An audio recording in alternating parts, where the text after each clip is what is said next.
어떤 후보께서 교육감 후보를 철저히 검증해야 한다고 주장했습니다.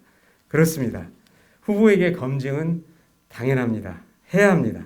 교육감은 교사가 아니라 전북교육 전반을 이끌어야 할 교육 행정가이자 경영자입니다. 따라서 교육 철학과 경영 역량, 도덕성을 검증해야 합니다.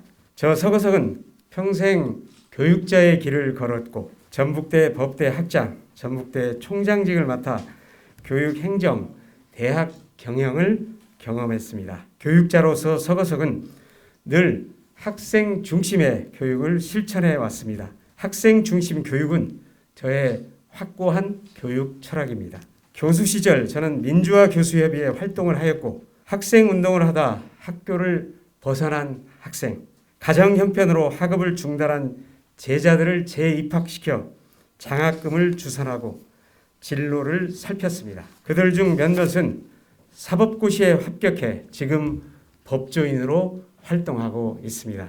1990년대 법대는 10년 가까이 사법시험 합격자를 한 명도 배출하지 못할 정도로 침체에 빠졌습니다. 1997년 법대 부흥의 사명을 받고 제가 학장으로 추대되었습니다. 저는 법대 학생들의 학습을 지원하기 위해 아내의 적금까지 털어 수천만 원을 발전기금으로 내놓았습니다.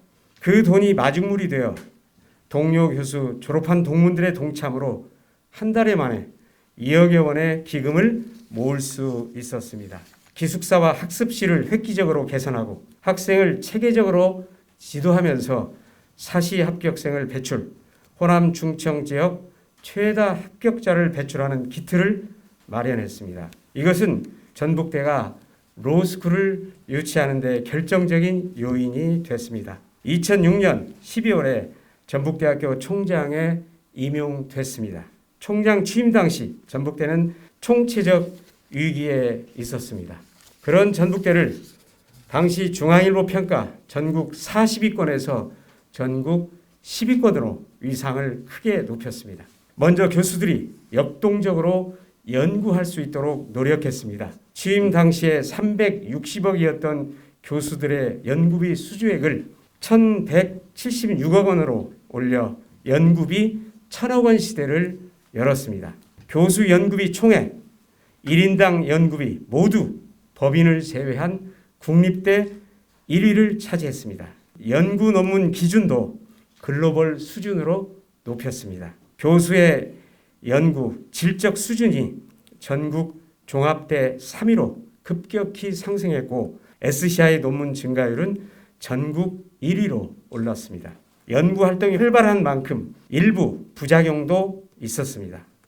연구 과제를 수행하는 개별 교수의 연구비 횡령이나 편법, 부당 집행이 드러났습니다. 자율성이 존중되는 교수 사회의 특성과 교수 개인의 일탈 행위에 대한 감시, 감사 기능에 제도적 한계가 있어서 그런 비리를 막지 못했습니다. 연구 활동이 활발한 카이스트, 서울대 등이 연구 및 행정 분야 청렴도에서 대체로 낮은 평가를 받는 것은 그런 이유입니다.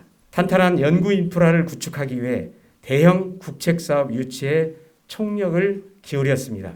419억 규모의 아시아 최대 규모 인수공통 감염병 연구소 유치를 시작으로 300억 규모의 LED 융합 기술 지원센터, 400억 규모의 고온 플라즈마 응용 연구센터, IT 융합 차세대 농기계 기술 지원 사업, 미국 로스알라모스 국립연구소와 공동연구소 설립 등 수천억 원의 국책 사업을 유치해 연구 인프라를 구축했습니다. 국가 시책의 핵심을 파악해 적극적으로 노력한 결과였습니다. 이것은 모두 지역 핵심 산업의 성장을 견인했을 뿐만 아니라 학생들의 연구활동, 진로, 취업에도 크게 기여했습니다. 전북대 총장 재임 중 교육부 주요 재정 지원 사업 6관왕을 차지했으며 대학 특성화 사업에서도 1위를 했습니다. 저는 이것이 바로 총장이 해야 될 역할이라고 생각합니다. 연구 인프라 구축과 연구비 수주액이 늘면서 교수들의 연구 교육 수준이 상승하고 학생들에 대한 교육 지원과 복지도 크게 향상됐습니다. 잘 가르치는 대학 전국 1위, 재학생 만족도 전국 1위, 국제화 부분 국립대 1위 평가를 받았습니다. 뚜렷한 비전과 목표, 총체적이고 치밀한 전략 수립, 끊임없는 대화와 소통으로 전 구성원의 참여를 이끌었기에 가능한 성과였습니다. 이제 침체에 빠진 전북 교육을 미래 교육 환경으로 신속하게 전환시켜야 합니다. 교육 환경에 투자하고 교사 수업을 향상시켜서 학생 교육과 복지를 늘리는 선순환 구조를 만들어야 합니다. 총체적인 경영 역량이 필요한 때입니다. 이제 저의 도덕성 검증을 말해야 할 시기입니다. 저는 노무현 정부, 이명박 정부, 문재인 정부의 까다로운 청와대 인사 검증을 아무런 흠결 없이 통과한 사람입니다. 총장 재임 중에도 여러 차례의 감사원과 교육부 감사를 받았으나 단 한 건의 인사 비리나 금전 비리도 없었습니다. 저는 전북대 역사상 선거로 뽑힌 유일한 재선 총장입니다. 국립대에서 재선 총장은 거의 불가능한 일입니다.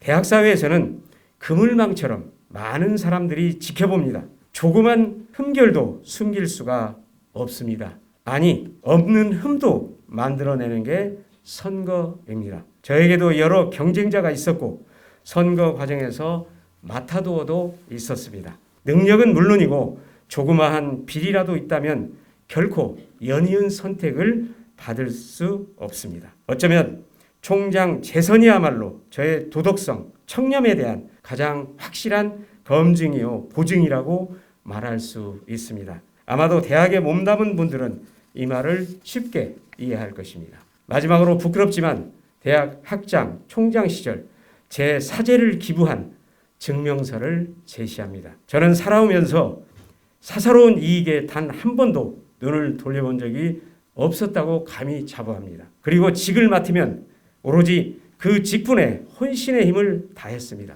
양다리를 걸치지 않았고 좌고우면하지 않았습니다. 지난번 교육감 출마의 뜻을 가졌을 때 저는 망설임 없이 교수직을 사퇴했습니다. 교육감 선거에 나서면 교수직에 충실할 수 없다고 생각했기 때문입니다. 저는 교육에서 독선이야말로 가장 경계해야 할 위험 요소라고 생각합니다. 교육은 상대에 대한 존중과 배려로부터 시작해야 합니다. 자신만이 민주적이고 진보적이라 내세우면 다른 후보는 모두 진보가 아니라는 말입니까? 경쟁에서 앞서가는 사람을 좋은 정책으로 따라잡으려 해야지 악의적으로 딴지를 건다면 우리 학생들에게 무슨 모범이 되겠습니까? 지금까지 그래왔듯 앞으로도 저는 건강한 선거 문화를 지키며 학생 교육을 위한 정책으로 선거에 임할 것입니다. 고맙습니다.